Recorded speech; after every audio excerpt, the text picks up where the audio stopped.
श्री स्वामी समर्थ मित्रांनो, मी रत्नदीप. MSc कंपनीने मला IGF कोर्स करायला सांगितला आहे. सो मी हॉस्टेलपासून कॉलेज 10 मिनिटाच्या अंतरावर आहे. सो मी आता चालतच जात आहे. लोकेशन ऑन करून बिल्डिंगमध्ये आलो आहे. शाळेत ज्याप्रमाणे प्रेझेंटी घेतात तसेच इथेही प्रेझेंटी घेतात, पण कॅमेऱ्याने फेस डिटेक्ट होऊन प्रेझेंटी डायरेक्ट DG शिपिंगला जाते आणि तिथे प्रेझेंटी तयार होते. तर आता मी क्लासमध्ये चाललो आहे. सरांनी इन्स्ट्रक्शन दिल्याप्रमाणे हा फॉर्म फिलअप करून डॉक्युमेंट जोडून सरांकडे मी देतोय. तोपर्यंत कॅप्टन सरांनी आपलं लेक्चर चालू केलं आहे.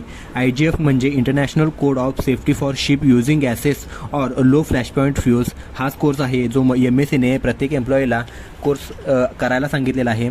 सर शिकवत असताना एक मुलगा अशा प्रकारचं एक टोकन देऊन गेला आहे. तर चला हा का देऊन गेला आहे बघूयात. मला वाटते पैसे मिळणार असतील, पण मित्रांनो तुम्हाला आता समजत असेल की हा आता लंचचं टोकन देऊन गेला आहे. तर आता इथून ताट घेतो आणि साऱ्यांसोबत जेवण करतो, कारण कोण जाणे हे सर्व पुन्हा भेटतील की नाही. जेवण तर मस्तच होतं मित्रांनो. आता जेवण झाले, आता क्लासरूमकडे क्लास अटेंड करण्यासाठी जातो आहे.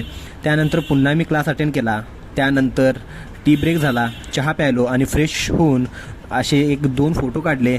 त्यानंतर 4:30 आता वाजलेत मित्रांनो आणि आता क्लास सुटायची वेळ झाली. सो मी आता ह्या पेपरवर सिग्नेचर करून बाहेर पडलो आहे. तर चला मित्रांनो, तुम्ही हॉस्टेलकडे जातो आहे. श्री स्वामी समर्थ.